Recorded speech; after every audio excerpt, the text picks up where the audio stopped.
और सही मायनों में 2005 के बाद नीतीश कुमार जी ने जो लालू जी ने कहा था उसको मूर्त रूप देने का काम नीतीश बाबू ने किया है। लेकिन लोग कह रहे हैं कि आप चूंकि एजुकेशन से जुड़े, लोग कह रहे हैं कि हायर एजुकेशन की स्थिति खराब हो रही है, बच्चे दूसरे राज्यों में ज़्यादा जा रहे हैं, एक तो कॉम्पिटिटिव एग्जाम के लिए भी जा रहे हैं और हायर एजुकेशन के लिए भी जा रहे हैं। महिला वाला पटना यूनिवर्सिटी को सेंट्रल यूनिवर्सिटी का दर्जा नहीं मिला। महिला वाला बात मैं कंप्लीट कर देता हूं कि सिर्फ पुलिस बल में ही नहीं, पुलिस बल में पहले बिहार अभी जो है पूरे देश में नंबर 1 है लिंग समानता के संदर्भ में रोजगार। इसके अलावा नर्सिंग वाले जॉब में, शिक्षिका के मामले में, इन तीनों मामलों में महिलाओं का रोजगार में प्रतिनिधित्व बहुत ही बढ़िया है। और बिहार एक यूनिक राज्य है जहां महिलाओं को रोजगार में और हायर एजुकेशन इंस्टीट्यूशन में एडमिशन में 35% आरक्षण मिला हुआ है। धीरे धीरे ही सही, लेकिन जो शोषित वंचित समाज के लोग हैं वो जैसे जैसे स्कूल कॉलेज तक पहुंच रहे हैं वो अपने विरासत को भी ढूंढ रहे हैं और अपने सोशल इकोनॉमिकल जो उनकी सामाजिक, राजनीतिक और आर्थिक स्थिति है उस पर पीएचडी भी हो रहा है। मेरे साथ खास मेहमान हैं, मगध यूनिवर्सिटी में प्रोफेसर हैं और नीरज ना जितेंद्र जी, माफ़ी चाहता हूँ। और इन्होंने 2 पीएचडी अभी कराई है, आधुनिक बिहार के दलित पिछड़ा समाज के उत्थान में समाजवादियों का योगदान, और एक है फणीश्वर नाथ रेणु। आप सब जानते हैं, बड़े साहित्यकार रहे हैं, उनके लिटरेचर पर फिल्में बनी हैं और राजनीति को भी बहुत करीब से देखते हैं, जेडीयू से भी जुड़े हुए हैं। तो मेरे लिए एक साथ इंटेलेक्चुअल भी हैं, सोशल मूवमेंट से भी जुड़े हुए हैं। तो इसी को समझने की कोशिश करेंगे कि मैं बार बार आपको दिल्ली से कहता हूं कि बिहार यूपी में जाति के नाम पर राजनीति नहीं है, जातिवाद के खिलाफ राजनीति है। यहाँ सोशल जस्टिस मजबूत है। यहाँ आप एससी, एसटी, ओबीसी, किसान, अल्पसंख्यक, गरीब लोग की जो भागीदारी है राजनीति में, पार्टी कोई भी हो, यहाँ आप सोशल जस्टिस से अलग नहीं जा सकते हैं। आप सोचिए सोशल जस्टिस कितनी मजबूत धरती है जहाँ मधु लिमिये, जॉर्ज फर्नांडिस, शरद यादव, ये सब लोग बाहर राज्य के रहे लेकिन बिहार से इन्होंने राजनीति की और चुनाव भी जीता है। तो एक फर्टाइल लैंड है यहाँ राजनीतिक रूप से, और जननायक कर्पूरी ठाकुर की धरती है, उसके बाद जगदेव बाबू की धरती है, और शोषित वंचित समाज की राजनीति यहाँ बहुत मजबूत रही है। और बुद्ध की धरती है, मगध की धरती है, सम्राट अशोक की धरती है। तो बिहार को लेकर, यूपी को लेकर जो परसेप्शन बनाया जाता है वो परसेप्शन के बारे में बताऊंगा कि यहाँ जातिवाद के खिलाफ लड़ाई, यहाँ सामाजिक चेतना है लोगों में, राजनीतिक चेतना है, और वो कितना आर्थिक रूप से लोग यहाँ सचेत हो रहे हैं, क्योंकि 1932 के बाद पहली बार जाति जनगणना जो है वो बिहार से हुई है। उसका क्या इम्पैक्ट होगा। प्रोफेसर साहब, पहले तो समय देने के लिए शुक्रिया। और आप मगध यूनिवर्सिटी में हिस्ट्री पढ़ा रहे हैं। नेशनल दस्तक और शंभू जी का बहुत बहुत धन्यवाद करता हूँ। मैं अक्सर सुनता रहता हूँ नेशनल दस्तक को, और पहली बार मौका मिला है शंभू जी के साथ बातचीत करने का, इसके लिए मैं तहे दिल से शंभू जी का आभार प्रकट करता हूँ। वो तो ये बताइए ना, वो तो मेरा काम है और मैं फॉर्चुनेट हूँ कि आपसे बात कर रहा हूँ। तो ये जो आपके यहाँ ये जो 2 पीएचडी आप करा रहे हैं आधुनिक बिहार में दलित पिछड़ा, कितनी स्थिति बदली है यहाँ सोशल जस्टिस को लेकर, और खासकर जो वीकर सेक्शन के लोग हैं जो राजनीतिक रूप से, सामाजिक रूप से और आर्थिक रूप से हाशिए पर थे, वो कितना मजबूत हुए हैं।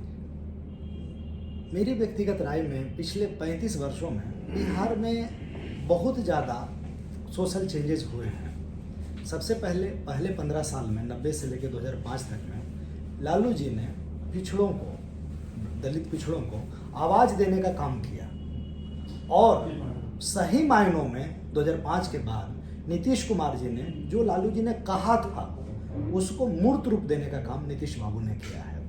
नीतीश जी ने, माननीय मुख्यमंत्री नीतीश जी ने BC1 के अंतर्गत बहुत सारी जातियां हैं, और महिलाओं को, यहाँ जाति नहीं लिंग का मामला, इन सब को अपनी सरकारी योजनाओं के माध्यम से बहुत आगे बढ़ाया है। नीतीश बाबू अगर भी पिछले 20 साल से सत्ता के केंद्र में हैं, सत्ता के शीर्ष पर हैं, तो उसमें ये साइलेंट वोटर्स जो महिलाएं हैं उनका बहुत बड़ा रोल है। तो सोशल एम्पावरमेंट क्या होता है, इस मॉडल को, नीतीश मॉडल को इसमें समझने की आवश्यकता है। 2006-07 में बालिकाओं को पोशाक और साइकिल दिया जाना एक मौन क्रांति थी। उनसे भी कई उनके कंटेम्पररी या उनके साथ काम करने वाले लोगों ने सवाल किया कि आप क्या कर रहे हैं। महिलाएं जो गांव से निकलेगी, जाके स्कूल जाएगी, साइकिल पे चढ़ के लोग उसको छेड़ेंगे। अच्छा, छेड़ेंगे, ये बात ऑन इंटरव्यू नीतीश कुमार जी कह रहे हैं। नीतीश जी उसका जवाब देते हैं कि अच्छे किसी एक वर्ग को देंगे तब कोई आदमी छेड़ेगा, हम सभी महिलाओं को दे देंगे, सभी बालिकाओं को दे देंगे, अब उसको कौन छेड़ेगा?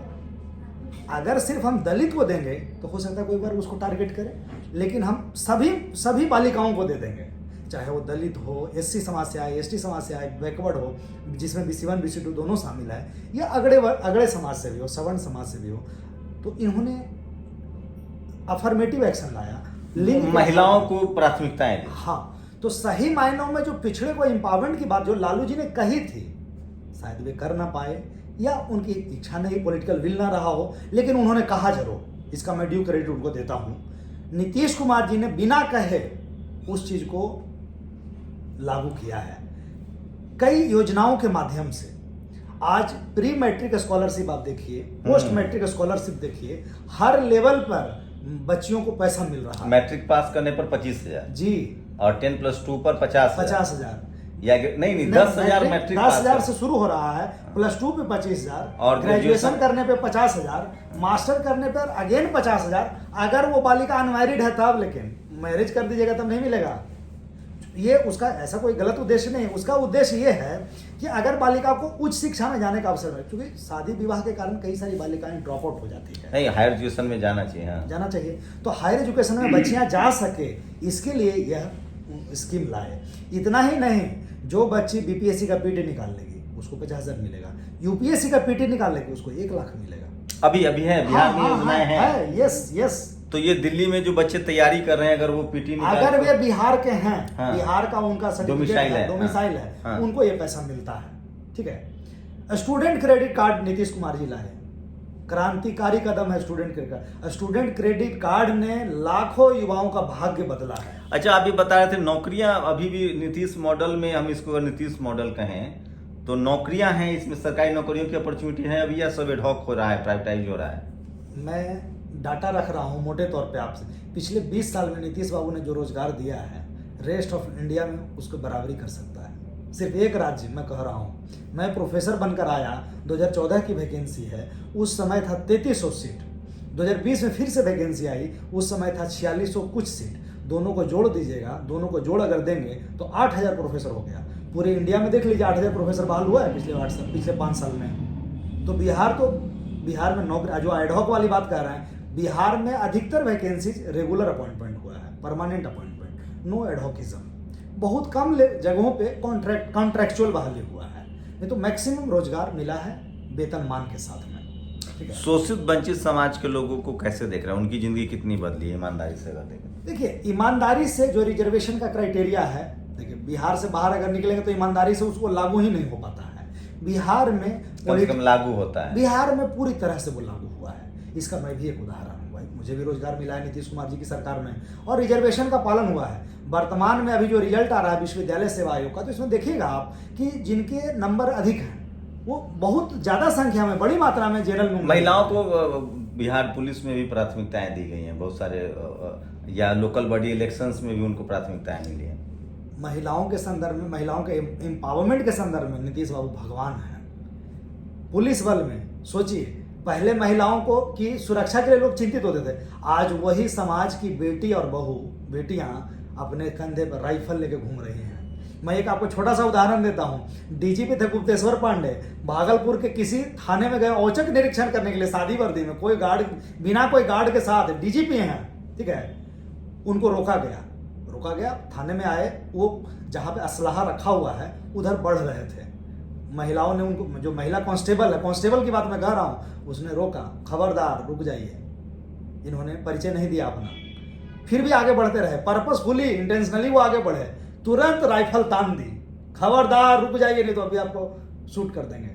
बहुत खुश हुए दोनों कांस्टेबल को, उन्होंने इनाम दिया है। उस ड्यूटी जो उन्होंने ड्यूटी अपना ईमानदारी पूर्वक निभाया और जिस तत्परता के साथ निभाया, इसके लिए दोनों महिलाओं को पुरस्कार मिला है। लेकिन लोग कह रहे हैं कि आप चूंकि एजुकेशन से जुड़े, लोग कह रहे हैं कि हायर एजुकेशन की स्थिति खराब हो रही है, बच्चे दूसरे राज्यों में ज़्यादा जा रहे हैं, एक तो कॉम्पिटिटिव एग्जाम के लिए भी जा रहे हैं और हायर एजुकेशन के लिए भी जा रहे हैं। महिला वाला पटना यूनिवर्सिटी को सेंट्रल यूनिवर्सिटी का दर्जा नहीं मिला। महिला वाला बात मैं कंप्लीट कर देता हूं कि सिर्फ पुलिस बल में ही नहीं, पुलिस बल में पहले बिहार अभी जो है पूरे देश में नंबर 1 है लिंग समानता के संदर्भ में रोजगार। इसके अलावा नर्सिंग वाले जॉब में, शिक्षिका के मामले में, इन तीनों मामलों में महिलाओं का रोजगार में प्रतिनिधित्व बहुत ही बढ़िया है। और बिहार एक यूनिक राज्य है जहां महिलाओं को रोजगार में और हायर एजुकेशन इंस्टीट्यूशन में एडमिशन में 35% आरक्षण मिला हुआ है। इसने महिलाओं की तकदीर को बदला है। अब आपके अभी वाले प्रश्न पे आ जाते हैं। आप हायर एजुकेशन की बात करते हैं कि लोग अभी भी जा रहे हैं, तो मेरा ये अनुभव है कि पहले बिहार से ब्रेन ड्रेन होता था, अभी बिहार से ब्रेन गेन हो रहा है, जिसका मैं भी एक उदाहरण हूँ। मैं भी बाहर पढ़ा लिखा और जॉब भी किया हूँ दिल्ली विश्वविद्यालय में। मैं लौट कर अपने रूट को आया, अपने घर को आया, अपनी मिट्टी को आया। तो आज ब्रेन गेन हो रहा है ब्रेन ड्रेन की तुलना में। और रही बात हायर एजुकेशन इंस्टीट्यूशन की, तो पहले बिहार में एम्स नहीं था। आज बिहार में 2 एम्स है। एक एम्स ऑपरेशनल है, दूसरा बन रहा है दरभंगा में, शोभन दरभंगा में। पटना वाला ऑपरेशनल है। पहले बिहार में आईआईटी नहीं था। आज बिहार में बिहटा में आईआईटी भी है और भागलपुर में ट्रिपल आईटी भी है। तो एम्स आईआईटी हो गया। बोध गया में आईआईएम भी है, इंडियन इंस्टीट्यूट ऑफ मैनेजमेंट। ठीक है, तो जो आप देखेंगे बीकर सेक्शन की एजुकेशनल भागीदारी कितनी बड़ी है, ये बताइए। अगर बहुत तेजी से आज हम लोग पीएचडी करवा रहे हैं, प्रोफेसर बहाल होकर आए। हमारी बहाली में जो आरक्षित सीट था BC1 BC2 के लिए, ओबीसी के लिए, उससे अधिक संख्या में लोग आए हैं। तो SC/ST का जो नॉर्म्स है वो तो पालन होता ही है, पूरे देश में पालन होता है। लेकिन जो ओबीसी समाज के बच्चों का NFS कर दिया जाता है, नॉट फाउंड सुटेबल कर दिया जाता है हायर एजुकेशन में, यह कम से कम बिहार में नहीं हो रहा है। सिर्फ इतना ही नहीं, बिहार में जो रिजर्वेशन का क्राइटेरिया है 16%, 16.5% और 12.5%, उसको फुलफिल कर रहा है 100%। और उसके अतिरिक्त बहुत सारे बच्चे एकेडमिक में अच्छे अंक के कारण और कंपटीशन में अधिक प्राप्तांक के कारण अनरिजर्व कैटेगरी या ओपन कैटेगरी में भी आ रहे हैं। इसका 100% पालन नीतीश कुमार जी की सरकार में हो रहा है। उसका मैं जीवंत उदाहरण हूँ। मेरा भी रिजल्ट जनरल में हुआ है। नहीं तो क्या हायर एजुकेशन में बच्चों की भागीदारी, छात्रों की भागीदारी बढ़ रही है? बहुत तेजी से बढ़ी है। बीकर सेक्शन की ही बात मैं कह रहा हूँ। अभी मैं उदाहरण हूँ, मेरे अंडर में देखिए एक पीएचडी है पूजा कुमारी का और एक पीएचडी है हरिशंकर जी का। एक SC है और एक OBC है। नहीं, पूजा कुमारी जी BC2 से आती हैं और हरिशंकर जी BC1 से आते हैं। मतलब बैकवर्ड समाज से, दोनों बैकवर्ड समाज, बीकर सेक्शन, दोनों बीकर सेक्शन से आते हैं। ठीक है, तो महज ये संयोग है, यूनिवर्सिटी ने मुझे दिया और हम लोगों ने काम करवाया।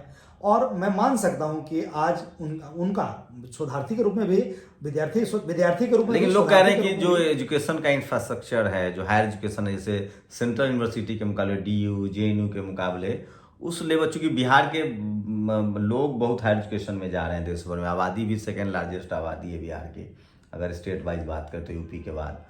तो क्या हायर एजुकेशन के लिए बिहार में सेंट्रल यूनिवर्सिटी की कमी भी महसूस हो रही है, या स्टेट यूनिवर्सिटी में क्या स्थिति है एकदम? अगर आप, चूंकि ताकि इससे राज्य का हित हो, अगर सही। शंभू जी, 0 से 1 हमेशा बेहतर होता है। पिछले 20 साल में नीतीश बाबू ने अथक प्रयास किया है बिहार अग्रणी राज्य बनाने का। शिक्षा के संदर्भ में हम लोग ये बात कर रहे हैं, और जदयू से भी मैं शिक्षा प्रकोष्ठ से जुड़ा हुआ हूँ। मैं प्रदेश का उपाध्यक्ष हूँ अभी के समय में। पहले मैं महासचिव था शिक्षा प्रकोष्ठ के। तो शिक्षा के संदर्भ में भी मुख्यमंत्री जी ने फेनोमेनल कार्य किया है। अब धीरे धीरे इंफ्रास्ट्रक्चर बना, टीचर बहाल हुए। आज आप देखिएगा, अभी मुख्यमंत्री जी प्रगति यात्रा पे हैं। हर जिले में एक मेडिकल कॉलेज दे रहे हैं। पहले हर जिले में एक मेडिकल कॉलेज था, हर ब्लॉक में पॉलिटेक्निक के कॉलेज हैं, पहले नहीं था ऐसा।